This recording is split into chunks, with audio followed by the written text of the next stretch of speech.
Okay, political video, which means probably backfire effect time.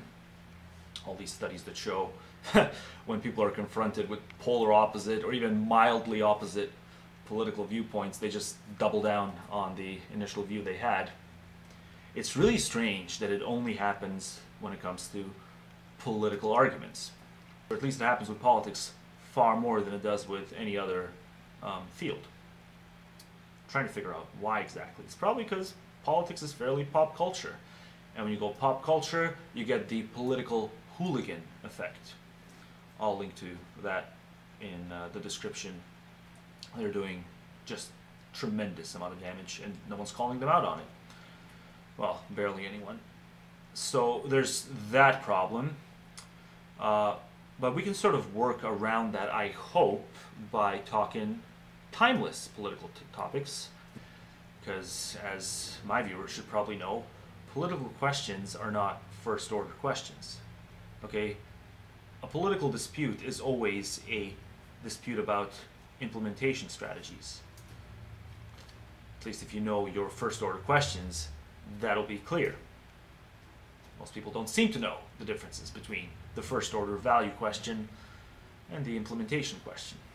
So, it's depressing that, if anything, if the backfire effect should be available anywhere, it should be with apolitical axiological discourse. But it's not. Makes no sense. So, as a result of that, I'm not going to do any of this topicality stuff, any of this news cycle stuff, because it's beyond exhausting just to keep up with it all, not only on a weekly basis, but just on an even daily basis. There's just so much that goes on. I keep tuning out, sometimes I tune back in, and there's nothing. At most, I can keep up with culture war crap, like biological males winning competitions designed for biological females only.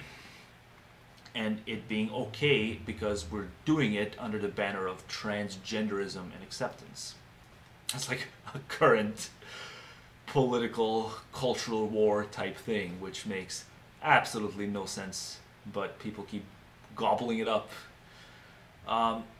So I'm probably going to push back on some of that in future videos. I'll read some articles exposing the madness of it all. In this video, I'm going to try to go for a timeless political philosophy type dispute that has really nothing to do with the culture war, so I don't know why I went on a culture war tangent.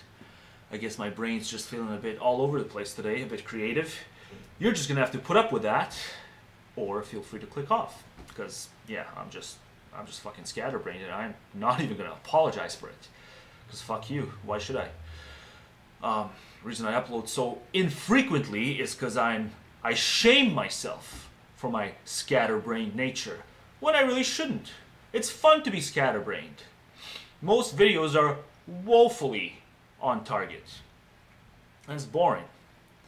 But anyway, about that timeless thing. So I want to discuss the split between positive-negative rights, or positive-negative liberties, which, taken to its ultimate extreme end, results in pure voluntarism. And when you take it to some sort of compromised middle ground, you get limited government. So there's this quasi-voluntarism, where in some cases we do agree to certain coercive means in order to plan civilization, or at least pockets of civilization. So it's not as cut and dry, it's more subtle, and allows us to play fast and loose with coercion, which is certainly better. But by no means is it still ideal. Because the ideal thing to do, I think, is to recognize that the positive-negative split is a fairly blurry split. And the reason it seems very intuitive is because people don't dare question the natural order of things, which is pretty much that everything that you are and everything that I am is a product of moral blindness. The natural order doles out fortune and misfortune and instrumentalizes each and every one of us in the process. But when a human agent engages in even a microcosm of that instrumentalization in order to greatly benefit the most unfortunate souls who have to live at the minuscule expense of the most fortunate souls. And that's all it is at the end of the day. It's fortune and misfortune. Don't get it twisted. That's somehow impermissible. Natural law instrumentalizes every sentient organism under the sun, and we can't criticize that because it's natural law and it's self-justifying somehow. I'm not really sure how that works. But a human agent does even a fraction of it, and it's the most impermissible thing since sliced bread. There. Your positive rights, negative rights split in a nutshell. Freedom to, always impermissible. Freedom from, always what we ought to strive for. Yeah, it just exemplifies the inability to be critical of the natural order of things. How wise is that? I'm going to say it's so unwise, it doesn't even track the preferences of the individuals who claim to be staunch believers in it. Now, they're not going to admit as much because it's being made in the middle of an argument right now, but when I do just standard Q&As with people who are more or less claim to have some sort of affinity to the view, and when I just do Q&As out of the blue, when I don't set it up as an argument to what I just set up now, then they reveal themselves. One thing I tend to ask them is, okay, so let's say you can either endure first-degree burns stemming from a fire that was set by a malicious agent, just this other sadistic human who wanted to see you burn, and you were staying at a cottage or something that can easily burn over the weekend. But you woke up just in the nick of time, ran out, and only sustained first-degree burns. Right? So your rights, you can say that your rights have been violated in this case by another agent. Now, scenario 2 is you're staying in that same cottage, and due to just a freak accident, let's say it's a heat wave that sets fire to your house while you're asleep. But because of the nature of this particular fire, the house falls apart in such a way that it leaves you stranded for a good number of minutes, enough to have you sustain third-degree burns. So here, no one actually maliciously set the fire in motion. It's not the product of an agent's wrongdoing. It's just tough shit. But nonetheless, the impact on your welfare is far worse. Now let's just say you get to choose which one of these two things happens to you. Right? Just the most staunch voluntarist is welcome to show up to this comment section and tell me what would you actually prefer to have happen. Now, if they say they would prefer the third-degree burns because the absence of the moral wrongdoing on the part of the agent is the deal breaker, is the difference maker, I'm going to just flat out believe that they're a bold-faced liar, because that's never the answer when I question people in meat space, right? When I do it in an apolitical context, right? It's only when they try to politicize it, when they see that their political ideology is going to be scrutinized based on their actual answers to things of this nature, right? Everyone chooses the first-degree burn when it's crunch time, right? And the fact that that fire resulting in the first-degree burn was set up by a malicious agent, that's background decoration. It's not totally negligible.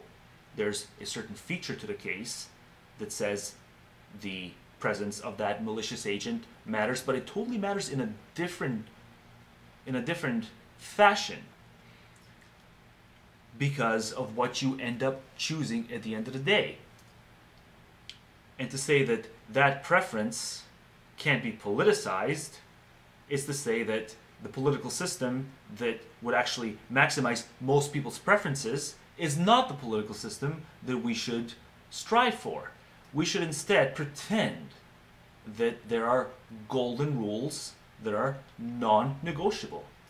aka that man was made for morality and not morality made for man. Right? And of course it's an entirely human-centric system as well, because coercion against non-human species is then permissible. It's only not permissible against human. Like human-on-human coerciveness is impermissible. Makes me wonder what the standard would have been 50,000 years back. There's no clear-cut demarcation there in terms of evolutionary changes and evolutionary adaptation. Humans don't just pop. So if you have an absolute standard when it comes to positive-negative split, you're going to have to apply it to other species as well, and then it just goes absolutely nowhere. No. I maintain that positive liberty has a role to play in our political discourse. And a man who falls down a well, for instance, and is stuck inside a well, can be said to be an unfree man. The fact that he fell on his own accord, like I said, that's background decoration. It's better to be shoved down by another malicious agent, but actually get shoved down in the sort of well that you can actually crawl out of, than fall on your own accord, but end up stuck there until the end of your life. The fact that someone else is wronging you is, especially when you throw in the deterministic factor into it, brain processes are just natural phenomena like any other process. So to believe that there's something uniquely bad about your misfortune being a product of another agent's intent, that's just moral intuitions. And I can do a separate video on intuitions if anyone wants. They are profoundly flawed. If anyone's read Joshua Green's work, you will know what I'm talking about.